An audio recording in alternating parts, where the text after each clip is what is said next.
नमस्कार दोस्तों, मैं हूं प्रसन्न मिश्रा और स्वागत है आपका द हिंदू के दैनिक हिंदी अनुवाद में। तो दोस्तों, आज तारीख है 16 फरवरी 2017। तो चलिए शुरू करते हैं। तो दोस्तों, पहली खबर ये है कि जो शशिकला जी हैं तो उन्होंने बंगलुरु में जा कर के आत्मसमर्पण कर दिया है। यानी कि जब उनके खिलाफ वर्डिक्ट आ गई, निर्णय आ गया, तो उन्होंने ये सोचा कि अब जा कर के समर्पण कर देना उचित होगा, अन्यथा पुलिस तो आकर ही गिरफ्तार कर ही लेगी। लेकिन दोस्तों, जो थोड़ी बहुत राजनीतिक उठापटक है उसके बारे में बताओ कि यहाँ पे जो देख रहे हैं टीटीवी दिनाकरण, तो दरअसल पे शशिकला के भतीजे हैं और जयललिता ने इनको क्या किया था, पार्टी से बाहर निकाल दिया था इनकी बदमाशियों के चलते। लेकिन क्या है कि अब चूंकि शशिकला जेल जा रही हैं और उनको एक अपना बहुत खास आदमी चाहिए पार्टी में, तो उन्होंने इनको क्या किया है, इनको अपने स्थान पर पे अभी पार्टी का उप महासचिव बना दिया है। ठीक, और महासचिव तो अभी खुद ही हैं, और उसके अलावा उनके जो एक खास आदमी हैं पलानी स्वामी, जो कि मुख्यमंत्री कैंडिडेट भी हैं, तो वो भी लगे हुए हैं सीएम बनने के लिए। तो इससे जो महत्वपूर्ण मेरा आशय था वो ये था कि मार्कंडेय काटजू ने एक पोस्ट किया था कल फेसबुक पे कि अब हो सकता है कि तमिलनाडु की जो आने वाली सरकार हो तो वो जेल से चले, यानी कि शशिकला जेल में बैठ के उस सरकार को चलाएं। ठीक वैसे ही जैसे कि एक ज़माने में लालू प्रसाद यादव जेल में बैठ करके राबड़ी देवी के माध्यम से बिहार की सरकार चलाया करते थे। तो हालांकि भारतीय राजनीति का तो ये पुराना चरित्र रहा है, तो इसे तो कोई आसानी से बदल नहीं सकता।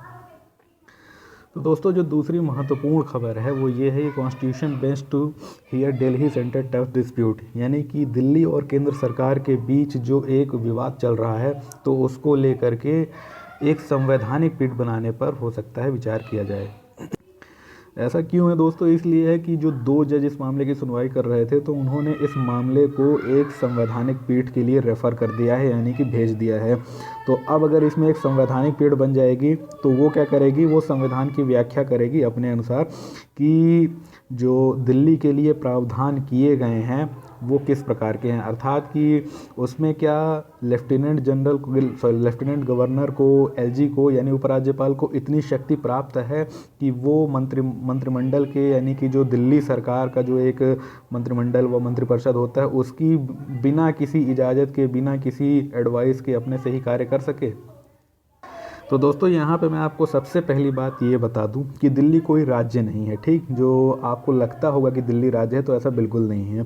तो एक राज्य में विधानसभा का होना आवश्यक है, लेकिन अगर एक किसी स्थान पर एक विधानसभा है तो वो स्थान राज्य ही होगा, ऐसा बिल्कुल भी आवश्यक नहीं है। तो ये बात अपने दिमाग से निकाल दीजिएगा कि दिल्ली में विधानसभा है इसलिए दिल्ली राज्य है, बिल्कुल नहीं। पौंडीचेरी में भी विधानसभा है, लेकिन पौंडीचेरी कोई राज्य नहीं है, वो क्या है, यूनियन टेरिटरी है, यानी कि केंद्र शासित प्रदेश है। वैसे ही दिल्ली भी क्या है, केंद्र शासित प्रदेश है। तो दोस्तों, फिर इन्हें राज्य कौन कहता है? तो राज्य कहती है इनको मीडिया। ठीक, मीडिया के हिसाब से ये राज्य हो गए हैं, लेकिन सच्चाई में संविधान के हिसाब से ये कोई राज्य नहीं है। क्योंकि जब आप संविधान की अनुसूची 1 पढ़ेंगे, जहाँ पर संघ व उसका राज्य क्षेत्र के संबंध में सब कुछ दिया हुआ है, तो वहाँ पर दिल्ली को राज्य माना ही नहीं गया है। ठीक, 29 जो राज्य हैं तो वहाँ पर दिल्ली का कोई नामो निशान नहीं है। तो फिर आप कहेंगे फिर दिल्ली और पौंडीचेरी में विधानसभाएं क्यों हैं? तो दोस्तों, क्या है कि संविधान में एक संशोधन करके 239 ए यानी कि 239 AA करके एक नया अनुच्छेद, एक नया आर्टिकल जोड़ा गया था, और उसमें कुछ विशेष प्रावधान किए गए थे कि उसमें दिल्ली को क्या किया गया था, विधानसभा का एक दर्जा दिया गया था। लेकिन इसका मतलब ये नहीं था कि विधानसभा का दर्जा दे देने से संविधान की अनुसूची 7 में, 7वीं अनुसूची में जो राज्य सूची व संवर्ती सूची के विषय हैं वो सारे के सारे दिल्ली राज्य को मिल जाएंगे। इसीलिए दोस्तों, जब सुनवाई होती है और जब हाई कोर्ट में सुनवाई हो रही थी दिल्ली सरकार और केंद्र सरकार के खिलाफ इस तरीके के झगड़े की, तो हुआ क्या था कि जज ने एक कहा भी था कि चूंकि आप राज्य नहीं हैं तो आप बार बार संवर्ती सूची और राज्य सूची का हवाला मत दिया करिए। आप हवाला दे सकते हैं ज़्यादा से ज़्यादा 239 AA का, और उसके अंतर्गत जब व्याख्या के तौर पे हमें ऐसा लगेगा कि ये संवर्ती सूची और राज्य सूची से जुड़ा हुआ मामला है, तब हम उस पर बात करेंगे। लेकिन आप इस पर अनावश्यक रूप से ये मत कहिए कि ये राज्य सूची और संवर्ती सूची के विषय जो हैं दिल्ली को नहीं दिए जा रहे, क्योंकि दिल्ली राज्य है ही नहीं, तो राज्य सूची और संवर्ती सूची का विषय फिर कहाँ से आ गया दिल्ली के लिए। तो दोस्तों, यही है कि ये पूरा जो मामला है तो इस पे मेंस में इस साल एक क्वेश्चन भी आ गया था, तो हो सकता है कि इस बार मेंस में कोई क्वेश्चन इससे संबंधित कुछ बने या कि प्रीलिम्स में कुछ आ जाए। तो है क्या दोस्तों कि इस पे ये कहा जा रहा है कि इसमें 11 जजों की एक पीठ हो सकता है बनाई जाए। तो आमतौर पे न्यूनतम जो पीठ होती है संविधान पीठ, वो कितने जजों की होती है? 5 जजों की। तो 11 जज तो बहुत होते हैं, लेकिन ऐसा इसलिए कहा जा रहा है क्योंकि 1996 में क्या हुआ था, पंजाब स्टेट वर्सेस एनडीएमसी का एक मुकदमा हुआ था। यानी एनडीएमसी मतलब न्यू दिल्ली म्यूनिसिपल कॉरपोरेशन का एक जो मुकदमा था, तो उसमें 9 जजों की एक संवैधानिक पीठ बैठी थी और उसने क्या कहा था कि दिल्ली जो है तो टैक्सेशन के उद्देश्य से, यानी कि कर उद्देश्य से, ये क्या है, एक केंद्र शासित प्रदेश है, ना कि राज्य है। ठीक, अब है क्या दोस्तों कि चूंकि 9 जजों की पीठ ने पहले इसको यूनियन टेरिटरी बता दिया है, केंद्र शासित प्रदेश बता दिया है, तो इसलिए कुछ लोगों का ये सोचना है कि ज़्यादा जजों की एक पीठ बनाई जानी चाहिए, क्योंकि ज़्यादा जजों की पीठ जो है तो अपने पुराने निर्णय को अगर उसको पलटना हो, बदलना हो, तो ज़्यादा जजों की एक पीठ बनाना थोड़ा सा उचित होता है। हालांकि कहीं पर ऐसे मैंने पढ़ा तो नहीं है कि कोई संवैधानिक अनिवार्यता है, लेकिन जब ज़्यादा जजों की पीठ होती है तो ऐसा माना जाता है कि मतलब पिछले से ज़्यादा जजों ने इस बार उस चीज़ पर वोट किया, यानी विचार विमर्श उस पर ज़्यादा हुआ है। तो है क्या दोस्तों कि जो भी मामला होगा तो जब सुप्रीम कोर्ट में जाएगा, बातचीत हो, मतलब उसमें वहाँ कार्रवाई होगी, मुकदमेबाजी होगी, तब फिर जो तथ्य निकल के सामने आएंगे उन पर चर्चा करेंगे। अभी तक के लिए इतना पर्याप्त था। तो दोस्तों यहाँ पे इसरो ने एक नया रिकॉर्ड कायम किया है कि ISRO launches 104 satellites in one go, यानी कि इसरो ने 104 उपग्रहों को एक ही बार में छोड़ दिया। ठीक, क्रिएट्स हिस्ट्री, इतिहास रच दिया। तो दोस्तों अगर वन गो कहीं पे लिखा हो इन वन गो, तो इसका मतलब होता है एक ही बार में। ठीक, तो दोस्तों इसको सैटेलाइट्स को ले जाने वाला यान कौन सा था, प्रक्षेपक यान कौन सा था, उसका नाम था PSLV C-37। ठीक, तो इसको ज़रूर ध्यान रखिएगा, ये बिल्कुल आ सकता है। अब है क्या दोस्तों कि अभी तक कितने PSLV भेजे जा चुके हैं? PSLV 39। उनमें से सिर्फ और सिर्फ एक ही असफल हुआ था 1993 में, और 38 PSLV जो थे तो वो अभी तक सक्सेसफुल रहे हैं। यानी कि जो PSLV है तो ये दुनिया के सबसे सफलतम यानों में से एक बन चुका है। यानी कि ऐसे बहुत ही कम यानों की श्रेणियां हैं, सीरीज़ हैं, जो कि इतनी ज़्यादा सफलता दर्शाती हैं। क्योंकि अक्सर क्या होता है, आप जानते हैं कि जब रॉकेट ऊपर जाते हैं तो दिशा बदल जाती है, समंदर में गिर जाते हैं, या कि वहीं पे लॉन्च पैड पे फट जाते हैं, बहुत सारी समस्याएं होती हैं। या कि कई बार ऊपर जाते हैं तो उनसे उपग्रह ही नहीं निकलता है, तो वो तो यूज़लेस ही हो जाता है कि वहाँ तक अंतरिक्ष में पहुँच करके भी उपग्रह उसके बाहर नहीं निकल पाया। लेकिन PSLV में देखा गया है कि ऐसी समस्याएं नहीं आती हैं। और पिछले मतलब कि 1993 के बाद से अभी तक कई वर्ष हो गए, मतलब 22-23 वर्ष हो गए, तो तब से लेकर के अभी तक कोई भी ऐसी खास समस्या नहीं आई है। तो दोस्तों इसमें 101 उपग्रह क्या थे? विदेशी थे, आप जानते हैं। सिर्फ 3 ही उपग्रह भारतीय थे। तो 3 उपग्रहों में जो सबसे महत्वपूर्ण था उसका नाम था कार्टोसैट 2। तो कार्टोसैट दोस्तों क्या है? कार्टोसैट 2 ये 6 उपग्रहों की एक पूरी श्रृंखला है, और एक ये 5वां उपग्रह था उसका, यानी कि इसका एक और उपग्रह आगे छोड़ा जाना बाकी है। तो कार्टोसैट 2 तो बिल्कुल पढ़ के रखिएगा कि किस काम के लिए उपयोग होता है। इंटरनेट में जाइए, जरूर ढूंढिए कि कार्टोसैट किस चीज़ के लिए है। इस बार बिल्कुल आ सकता है, पिछले साल एस्ट्रोसैट आया था, तो इस बार कार्टोसैट ज़रूर आएगा। ठीक, और उसके अलावा दोस्तों जो अन्य 2 उपग्रह थे वो क्या थे? इंडियन नैनो सैटेलाइट INS उपग्रह थे। ठीक, तो उनका जो साइज़ था वो काफ़ी कम था, लेकिन कार्टोसैट जो था तो इस पूरे कार्यक्रम में सबसे भारी उपग्रह था। यानी पूरे कार्यक्रम के जितने भी उपग्रह थे उनके वजनों का टोटल आधा तो अकेले कार्टोसैट 2 का ही था। 714 किलोग्राम का ये उपग्रह था। ठीक, और जो टोटल ही पूरी फ्लाइट थी तो तकरीबन 1300-1400 किलोग्राम का उसने वजन ऊपर ले जाने का कार्य किया था। तो उसमें तकरीबन समझिए आधे से ज़्यादा तो अकेले कार्टोसैट ही था। तो दोस्तों अगली खबर ये है कि clouds over Maharashtra will have silver iodide लाइनें, यानी कि महाराष्ट्र के ऊपर उमड़ते बादलों पर आगे चल के सिल्वर आयोडाइड की एक लकीर होगी। लेकिन अब दोस्तों ये आपको समझ में नहीं आएगा क्या मतलब है, तो मैं आपको बताता हूँ कि आपने कृत्रिम वर्षा यानी कि आर्टिफिशियल रेन के संबंध में सुना होगा। तो ये क्या होता है? तो दोस्तों बादल तो आपने देखे होंगे आसमान में, लेकिन अक्सर जो बादल दिखते हैं वो बरसते नहीं हैं। यानी कि कई बार बादल दिखते रहते हैं आसमान में, लोगों को लगता है बरसेंगे बरसेंगे, नहीं बरसते हैं। ठीक, क्यों नहीं बरसते हैं दोस्तों? उसके पीछे एक कारण होता है कि उन बादलों में संघनन की प्रक्रिया नहीं हो पाती है। संघनन यानी कंडेंसेशन नहीं हो पाता है। और ये कंडेंसेशन या संघनन क्यों नहीं हो पाता है, उसके पीछे एक बहुत बड़ा कारण है न्यूक्लिएशन का। ठीक, न्यूक्लिएशन या नाभिकीकरण दोस्तों वो प्रक्रिया है जिसकी वजह से किसी भी बादल में जो वो जल की जलवाष्प के कण हैं उनका संघनन प्रारंभ होता है। ठीक दोस्तों, न्यूक्लिएशन क्या है कि न्यूक्लिएशन ऐसी प्रक्रिया है जिसमें एक छोटे कण के इर्द गिर्द ही संघनन शुरू हो सकता है, ऐसा माना जाता है। तो सिर्फ बादलों में ही नहीं दोस्तों, दुनिया में अगर कोई भी चीज़ अपनी एक अवस्था से दूसरी अवस्था में संघनित होती है ना, परिवर्तित होती है, तो वहाँ पे न्यूक्लिएशन होता है। शायद आपको नहीं पता होगा कि जब पिघला हुआ लोहा जमता है या पिघला हुआ स्टील जमता है तो उसके अंदर खुद भी न्यूक्लिएशन की प्रोसेस होती है। तो अगर आपको बताऊं कि अगर स्टील बनाने के लिए लोहे में कार्बन ना मिलाया जाए तो उसमें न्यूक्लिएशन की प्रोसेस सही तरीके से नहीं होगी, ठीक।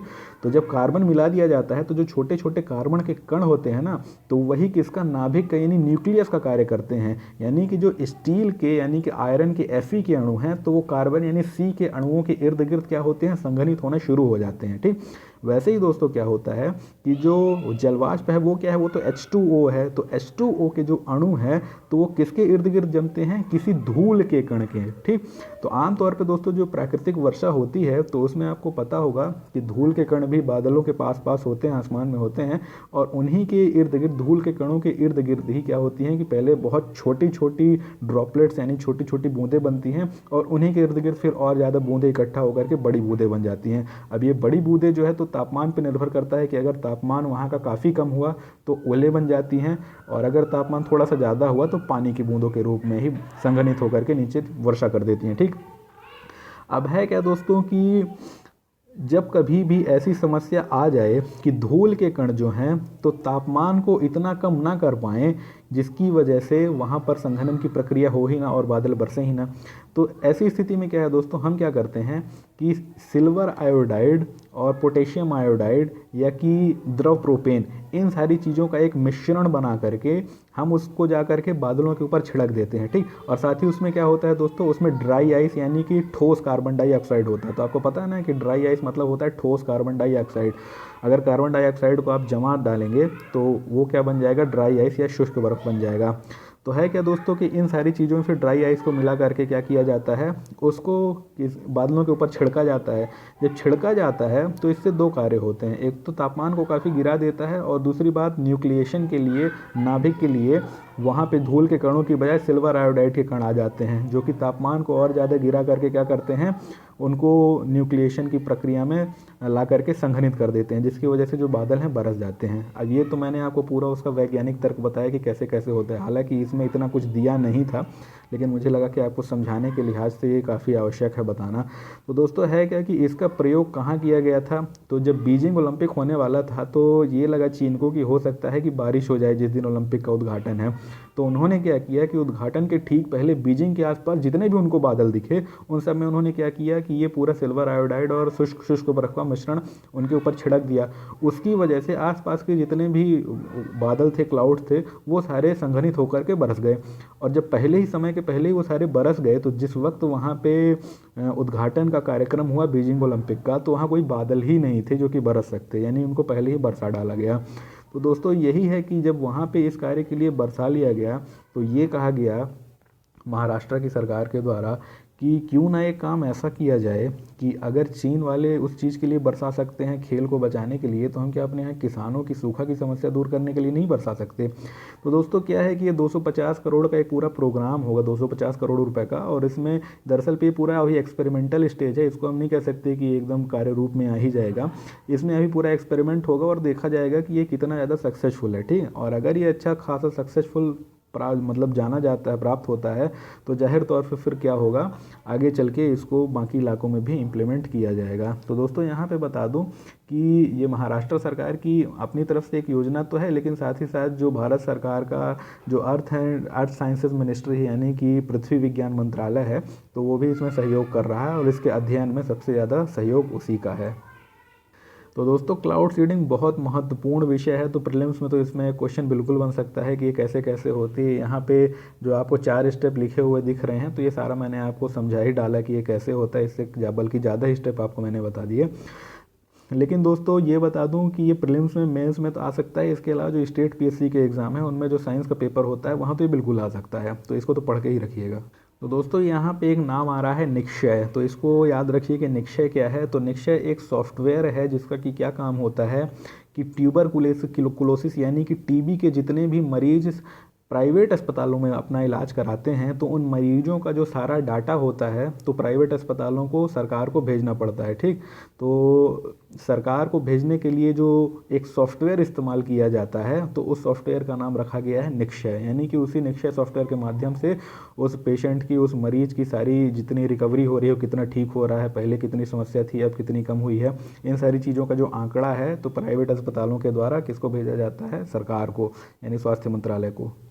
तो दोस्तों यहाँ पे लिखा हुआ है ISRO's workhorse lives up to its billing, यानी कि जो इसरो का वर्क हॉर्स जिसको कि हम PSLV कहते हैं, तो lives up to its billing, यानी कि लाइव्स अप टू का मतलब होता है आशानुरूप उतरना, यानी अपनी आशाओं पर खरा उतरना, यानी कि उस पर जो कुछ खर्चा पर्चा किया गया था तो आशानुरूप रूप से खरा उतरा है। तो दोस्तों इसके पीछे आपको वजह ये बता दूं कि ये जो PSLV ने विदेशी यान भेजे हैं तो इसके लिए इन्होंने पैसे लिए हैं, यानी कि इसरो ने इसके लिए पैसे भी कमाए हैं, फ्री में नहीं भेजे हैं। तो है क्या दोस्तों कि ये माना जा रहा है कि आगे चल के जो अंतरिक्ष कार्यक्रम है तो उनको लेकर के भारत आगे चल के अच्छा खासा पैसा कमा सकता है, क्योंकि जो भारत की टेक्नोलॉजी है अब काफ़ी उन्नत है, नंबर एक, और दूसरी बात भारत की टेक्नोलॉजी बहुत सस्ती है। तो इस वजह से भारत अगर चाहे तो काफ़ी कम पैसे में बाकी देशों के उपग्रह वो अंतरिक्ष में भेज सकता है। तो जाहिर तौर पर जब भारत सस्ते में भेजेगा तो कोई आदमी अमेरिका या यूरोप में जा करके महंगे उपग्रह भेजने के लिए क्यों भेजेगा, यानी कि ज़्यादा पैसा क्यों देगा वही काम करवाने के लिए, क्योंकि अंतिम में उनको तो यही चाहिए कि उनका उपग्रह उनकी कक्षा में स्थापित हो जाए। तो अभी भारत वो सब कुछ सस्ते में कर रहा है। तो इसरो की दोस्तों एक इकाई है जो कि वाणिज्यिक इकाई, उसका नाम है एंट्रिक्स, तो वो इस सारे काम धाम को देखती है। ठीक, तो यहाँ पे दोस्तों एक नाम आया है, उसका नाम है ISTRAC, यानी कि ISRO telemetry tracking and command network. तो ये कहाँ पर स्थित है दोस्तों, ये बेंगलुरु में स्थित है। तो इसके बारे में थोड़ा बहुत और पढ़ लीजिएगा, क्योंकि ऐसी चीज़ें कई बार आ जाती हैं कि ISTRAC कहाँ पे उपस्थित है। अब जैसे VSSC है, विक्रम साराभाई स्पेस सेंटर, तो ये कहाँ पे है, तो ये तिरुवनंतपुरम में थुम्मा में स्थित है। ऐसे ही सतीश धवन कहाँ पे है, तो वो श्रीहरिकोटा में है। अब्दुल कलाम कहाँ पे है, तो वो व्हीलर आइलैंड उड़ीसा के पास है। तो ये सब चीज़ें आप ध्यान रखिए।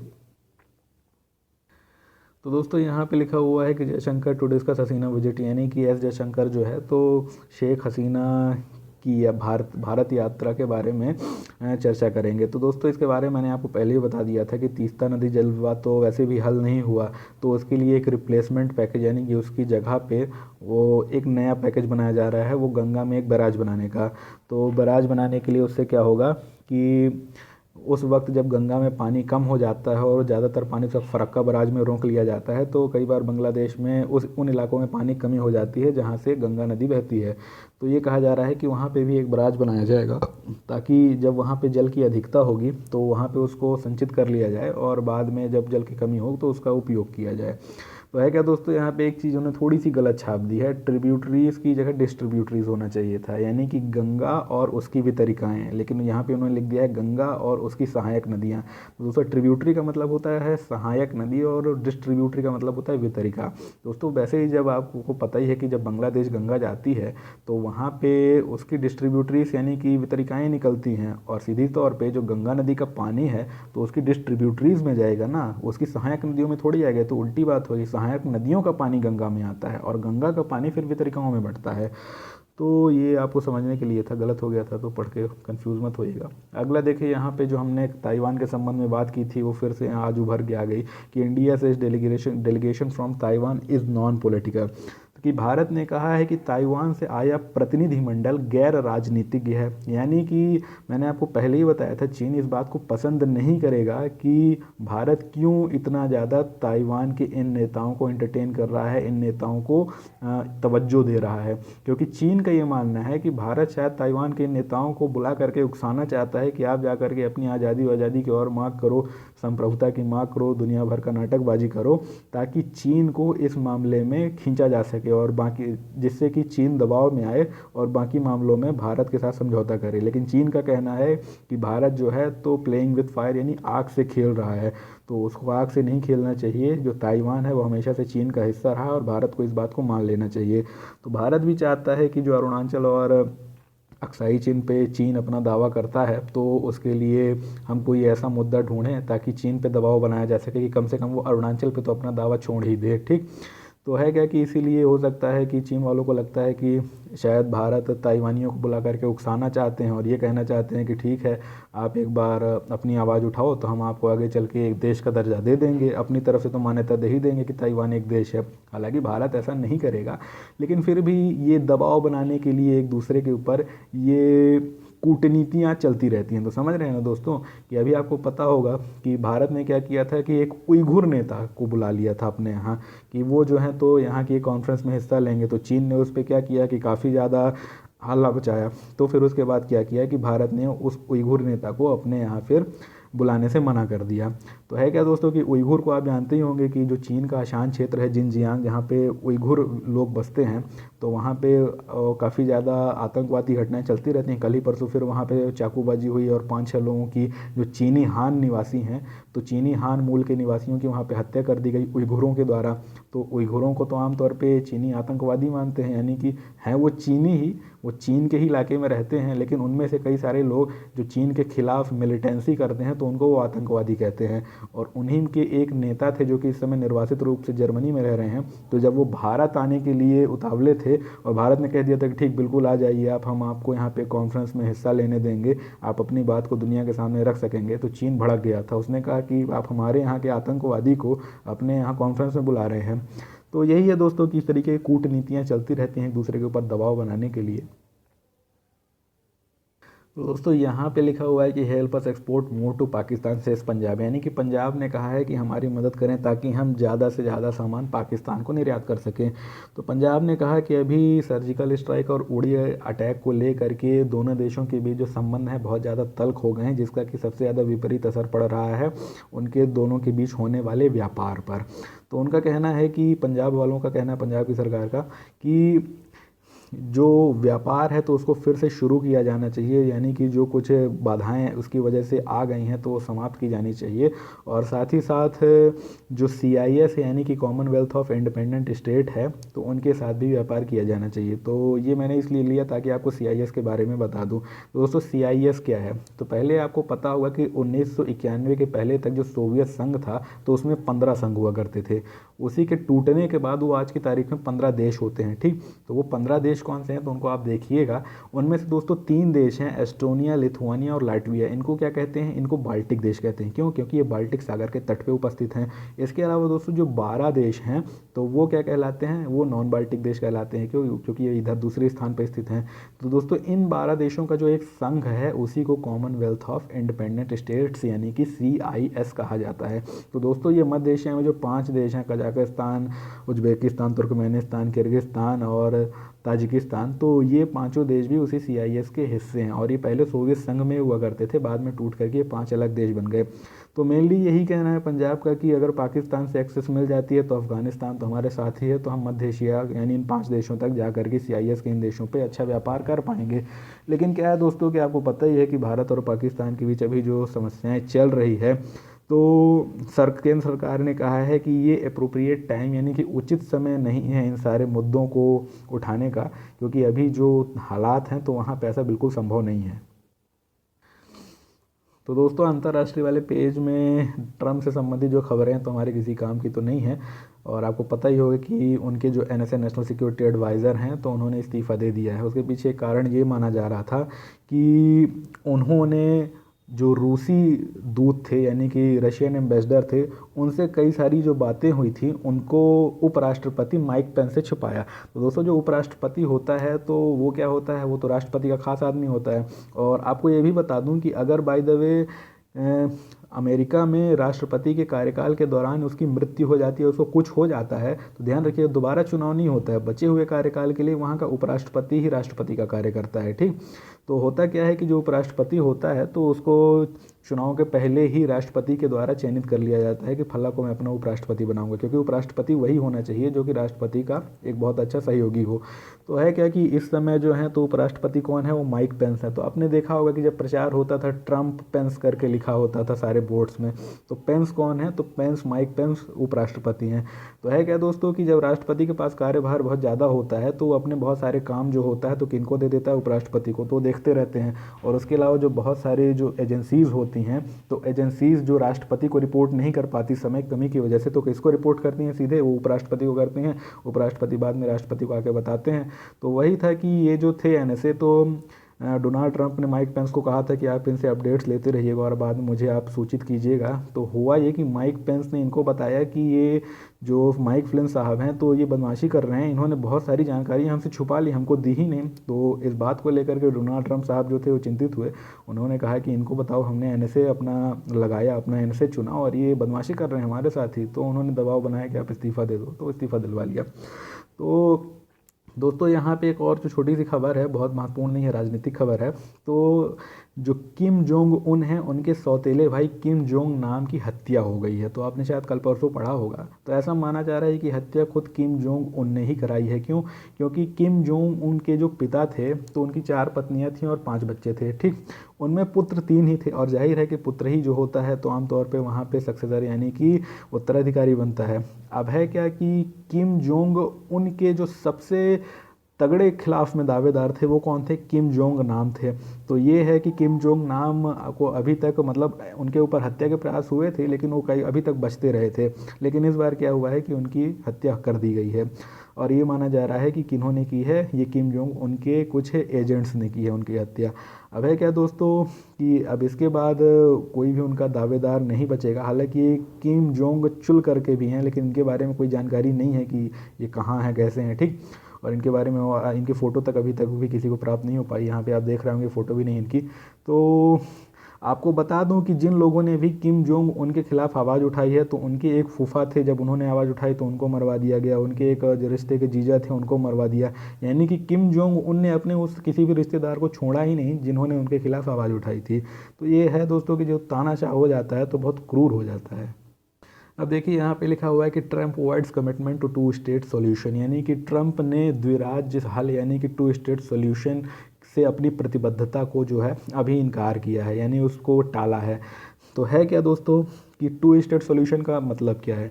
कि ये माना जाता है कि इज़राइल की जो समस्या है उसका सिर्फ एक ही हल है कि वहाँ पे 2 राज्य यानी कि 2 देश बना दिए जाएं, एक इज़राइल और दूसरा फ़लस्तीन। अब है क्या दोस्तों कि इज़राइल को ये बात स्वीकार नहीं है। उनका कहना है कि जो फ़लस्तीन है, जो गाज़ा और वेस्ट बैंक है और गाज़ा पट्टी है, तो वो इज़राइल के ही हिस्से रहने चाहिए, हम उनको स्वायत्तताएँ दे देंगे लेकिन हम उनको अलग देश फ़लस्तीन के तौर पे देखने के लिए राज़ी नहीं है, ठीक। लेकिन क्या है दोस्तों कि दुनिया भर के बहुत से देश हैं, उनका ये मानना है कि इसके अलावा उसका कोई दूसरा हल भी नहीं है, सिर्फ और सिर्फ एक ही हल है, 2 स्टेट सॉल्यूशन, यानी कि दोनों को अलग अलग देश बना दो। अब है क्या कि बराक ओबामा और उनके पहले के भी कई राष्ट्रपतियों ने ये एक संकेत दे के रखा था कि आगे चल के हम इस 2 स्टेट सॉल्यूशन को मान लेंगे और इज़राइल को तोड़ के 2 हिस्से कर देंगे, यानी कि एक फ़लस्तीन और एक इज़राइल। तो जो इज़राइल है तो मुख्य रूप से यहूदियों का देश होगा, जो फ़लस्तीन है मुस्लिमों का देश होगा, ठीक। लेकिन इज़राइल क्या है कि इसके खिलाफ है।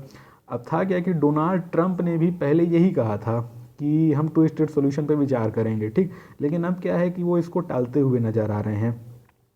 अब यहाँ पे डोनाल्ड ट्रंप की जो नीतियाँ हैं इजराइल के संबंध में पहले स्पष्ट कर देता हूँ। तो दोस्तों डोनाल्ड ट्रंप की जो नीतियाँ हैं तो 2 स्टेट सॉल्यूशन के संबंध में तो अब स्पष्ट हो रही हैं कि शायद वो उसके खिलाफ हैं, यानी कि वो चाहते हैं कि इजराइल एक ही हो और ये मान लिया जाए कि इजराइल जो है तो यहूदियों का देश है, ठीक, नंबर 1।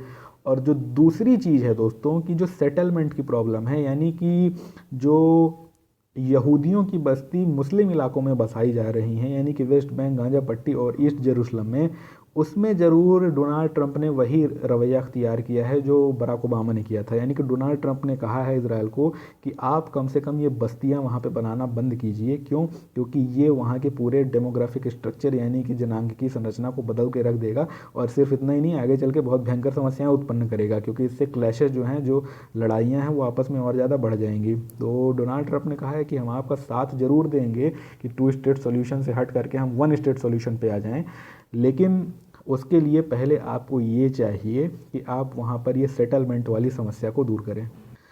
अब देखिए यहाँ पे दोस्तों लिखा हुआ है कि most people worried about the referendum Chandrika, यानी कि जो वहाँ की पूर्व राष्ट्रपति हैं श्रीलंका की, उनका नाम है चंद्रिका कुमार तुंगा। तो उन्होंने ये कहा है कि जो ज़्यादातर लोग हैं तो जनमत संग्रह से चिंतित हैं। तो आपको बता दूं कि श्रीलंका में क्या है कि एक नया संविधान लिखा जाने वाला है और उसके लिए पहले क्या किया जा रहा है, जनमत संग्रह कराया जा रहा है। ठीक, मतलब कि कराया जा सकता है, अभी कोई स्पष्ट नहीं हुआ है कि जनमत संग्रह कराया जाएगा। तो ऐसा माना जा रहा है कि ऐसी आशा की जा रही है कि हो सकता है इस पर एक जनमत संग्रह कराया जाए।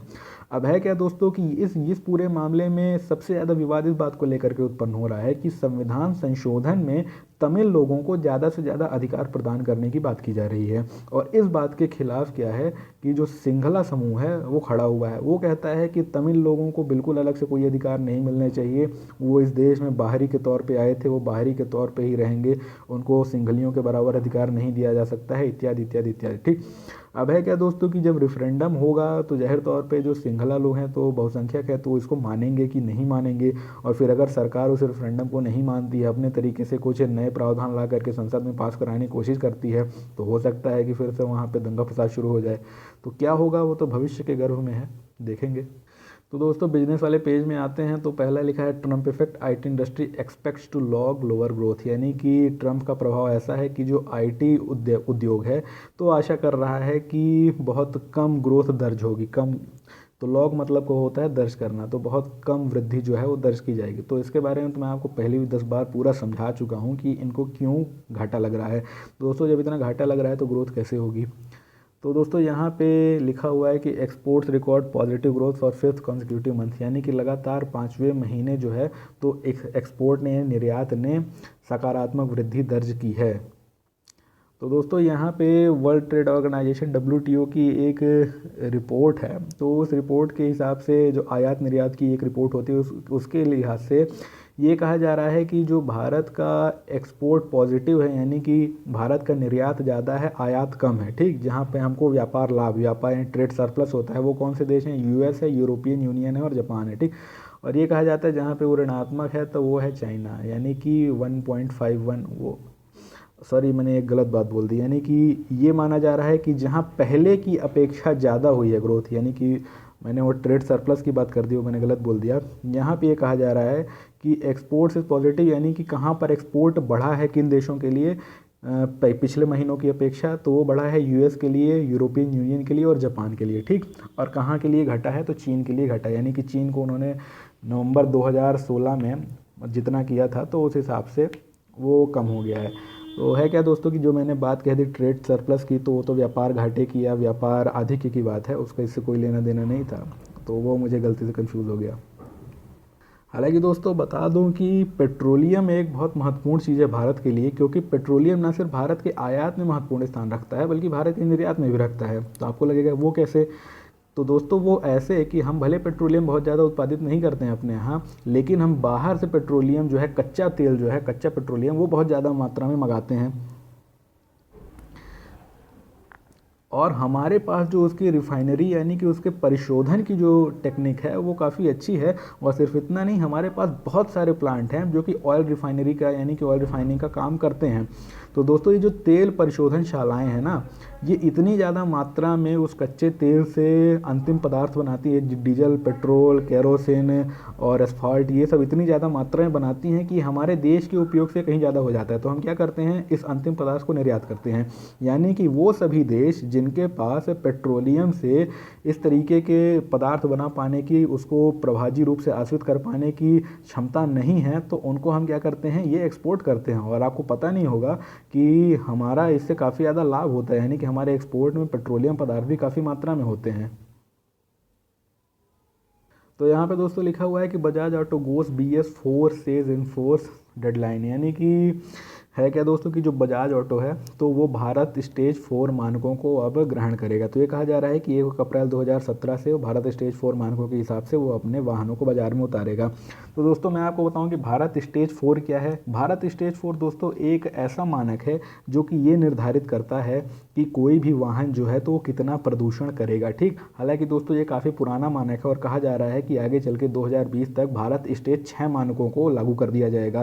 तो मैंने इसके बारे में आपको पहले भी बताया था था कि भारत स्टेज 6 मानक जो होगा तो किस प्रकार से वो अत्यधिक उच्च टेक्नोलॉजी पे आधारित होगा और वो उन सारी चीज़ों को भी पकड़ सकेगा जिनको कि भारत स्टेज 4 में नहीं पकड़ा जाता है। जैसे कि वहाँ पे ऑन रोड टेस्टिंग होगी, यानी कि आपको मैंने बताया था ना कि वोल्क्सवैगन में क्या होता था कि जब रोड में टेस्टिंग होती थी तो वो अलग रूप से, माफ़ कीजिएगा फ़ोन आ गया था तो तारतम्य थोड़ा सा टूट गया। तो मैं बता रहा था शायद भारत स्टेज 6 मानकों के बारे में। दोस्तों है क्या कि जो भारत स्टेज 6 के मानक हैं तो उनके हिसाब से हम ऑन रोड टेस्टिंग भी कर पाएंगे, यानी कि जो अभी अमेरिका में चालू हो गई है और वोल्क्सवैगन वगैरह जो कि रोड में अलग उत्सर्जन दिखाते हैं और प्रयोगशालाओं में जब टेस्ट किया जाता है तो अलग उत्सर्जन दिखाते हैं। तो भारत में जो भारत स्टेज 4 मानक है तो प्रयोगशाला आधारित वो टेस्टिंग होती है, वो ऑन रोड टेस्टिंग नहीं होती है। तो इसलिए अगर कोई बदमाश कंपनी है जैसे कि वोल्क्सवैगन वगैरह जिन्होंने पहले ये बदमाशियाँ की हुई है तो उनको भारत स्टेज 4 तो पकड़ ही नहीं सकता है। ठीक, तो है क्या दोस्तों कि इन सारी चीज़ों पे निगरानी कौन रखता है, तो ईपीसी यानी कि इन्वायरमेंट पोल्यूशन कंट्रोल अथॉरिटी रखता है। तो इसको बिल्कुल देख के रखिएगा, इंटरनेट में जा करके इसका सब कुछ खोज डालिए कि ये मतलब किस मंत्रालय के अंतर्गत आता है, कैसे कार्य करता है, फंक्शनैलिटी क्या है। ठीक, तो इन सब चीज़ों के बारे में आपको अच्छी जानकारी होनी चाहिए, यहीं पर गहराई से कई बार क्वेश्चन देता है। तो दोस्तों यहाँ पे लाइफ वाले पेज में आज कुछ भी खास नहीं है, सिर्फ ये लिखा हुआ है कि N ancient reptile that give live birth, यानी कि वो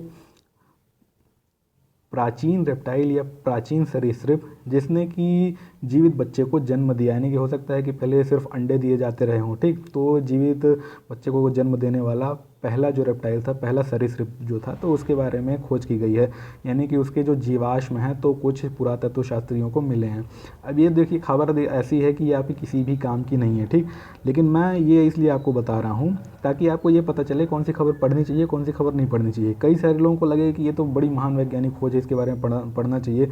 अब यहाँ पे जो कुछ लिखा है इसको समझने में आपको आधा घंटा लग जाएगा, क्योंकि इसमें बहुत सारी टेक्निकल चीज़ें लिखी हुई हैं, उसके बारे में आपको हो सकता है कुछ पता ना हो और पढ़ के भी कुछ आपको उससे फ़ायदा नहीं मिलेगा, क्योंकि ये उनके लिए है जो जूलॉजी वगैरह में पीएचडी कर रहे हैं। क्योंकि इसमें ये समझाया गया है कि जो रिप्रोडक्शन सिस्टम यानी कि जो प्रजनन तंत्र है तो किस प्रकार से पिछले करोड़ों साल में विकसित हुआ है। ठीक, अब है क्या दोस्तों कि आपको पता है कि पहले कोशिकाएं हुआ करती थी सिर्फ, और उन्हीं में से अलैंगिक प्रजनन से ही नई कोशिकाएं बन जाती थी। फिर बाद में ये हुआ कि छोटे छोटे जीव आए, तो उनमें ये था कि जो लैंगिक प्रजनन था तो पहले की अवस्था में जो भ्रूणों का निर्माण था वो अलग तरीके से होता था, जो बाद में थोड़े विकसित प्राणी है उन्हें भ्रूणों का निर्माण अलग तरीके से था। तो है क्या दोस्तों, जो पूरी एम्ब्रियोलॉजी है तो वो किस तरीके से पिछले करोड़ों साल में विकसित हुई है, तो उन सारी चीज़ों को इसमें बताया गया है और वो आपके लिए बिल्कुल किसी भी काम के नहीं है। ठीक, तो ऐसे जो आर्टिकल्स आते हैं ना, तो ऐसे आर्टिकल से आपको कोई लेना देना नहीं होना चाहिए, बिल्कुल इसमें आप अपना वक्त मत बर्बाद कीजिएगा। और आपको कैसे पता चलेगा कि कौन सा आर्टिकल पढ़ने लायक है कौन सा नहीं, तो दोस्तों पुराने 5-6 साल की यूपीएससी के जो प्रीलिम्स के पेपर हैं उनको उठाइए, उनको पढ़ डालिए, आपको खुद पता चल जाएगा कि क्या चीज़ पूछी जाती है क्या चीज़ नहीं पूछी जाती है। तो कई सारे लोगों ने मुझसे ये पूछा था कि मुझे ये बताएं कि द हिंदू की खबरें कैसे छांटते हैं, तो ठीक, तो उनसे मैं अलग से फ़ोन में 10 मिनट 15 मिनट चर्चा करके तो नहीं बता सकता। तो मैंने कहा कि मैं यहीं पर एक वीडियो में ही आपको बता दूंगा कि क्या है, तो अलग से वीडियो बनाने की ज़रूरत ना पड़े, आज थोड़ा सा टाइम बचा है तो मैंने कहा कि आपको बता देता हूँ कि ऐसी खबरें जो कि पुराने क्वेश्चन पेपर्स में या कि आपके सिलेबस से मैच नहीं करते हैं उनको बिल्कुल ना पढ़ें।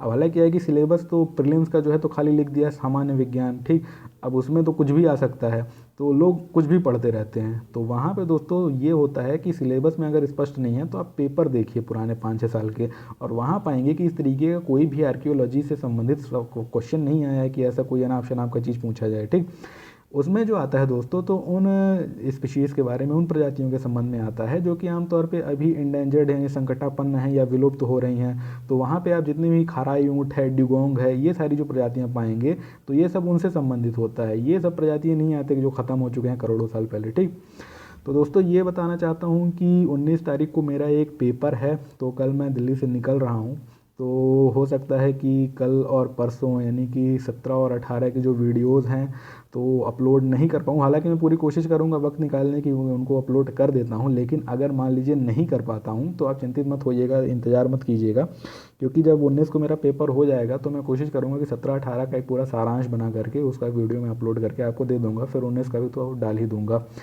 तो है क्या दोस्तों, जो परीक्षा है तो उसकी तैयारी बहुत अच्छी नहीं है, स्टेट पीएससी छत्तीसगढ़ पीएससी की परीक्षा है, तो तैयारी मैंने बहुत अच्छी नहीं की, क्योंकि उसमें जो स्टेट का पार्ट आता है काफ़ी ज़्यादा आता है, और जो बाहर के स्टेट के लोग हैं तो उनके लिए काफ़ी ज़्यादा मुश्किल एग्ज़ाम होगा। क्यों? क्योंकि एक तो प्रीलिम्स ही नहीं निकाल पाएंगे, बहुत अजीब है, और फिर मेंस का सिलेबस तो बिल्कुल अलग है, यानी यूपीएससी का और उसके मेंस के सिलेबस का कोई लेना देना नहीं है एक दूसरे से। तो है क्या दोस्तों कि जो छत्तीसगढ़ पीएससी दे रहे हैं तो ज़्यादातर छत्तीसगढ़ वाले ही होंगे, जो बाहर वाले हैं तो उनके लिए यही है कि तैयारी अगर आप कर रहे हैं तो ठीक है, लेकिन आप अपने स्टेट की पीएससी पे ज़्यादा फोकस कीजिए बजाय छत्तीसगढ़ पीएससी के, क्योंकि 2014 में जो 359 के 359 प्रतिभागी थे पूरे छत्तीसगढ़ के ही थे, बाहर का एक बंदा भी नहीं था। तो ये तो आप मान के चलिए कि जो बाहर के छात्र हैं तो उनको काफ़ी ज़्यादा मुश्किल आएगी छत्तीसगढ़ पीएससी निकालने में। ठीक, तो पहले आप उसके पैटर्न को देख लीजिए, अगर आपको लगता है कि आप निकाल ही सकते हैं तब फिर छत्तीसगढ़ की तैयारी कीजिए, अन्यथा उसमें आप अपना समय अनावश्यक रूप से बर्बाद मत कीजिए कि आप उसकी तैयारी करें और आपको लास्ट में पता चले कि वहाँ पे होना जाना कुछ नहीं है। तो ठीक है ना दोस्तों, तब तक के लिए जब फिर अगला वीडियो नहीं आ जाता, तब तक के लिए धन्यवाद। जय हिंद।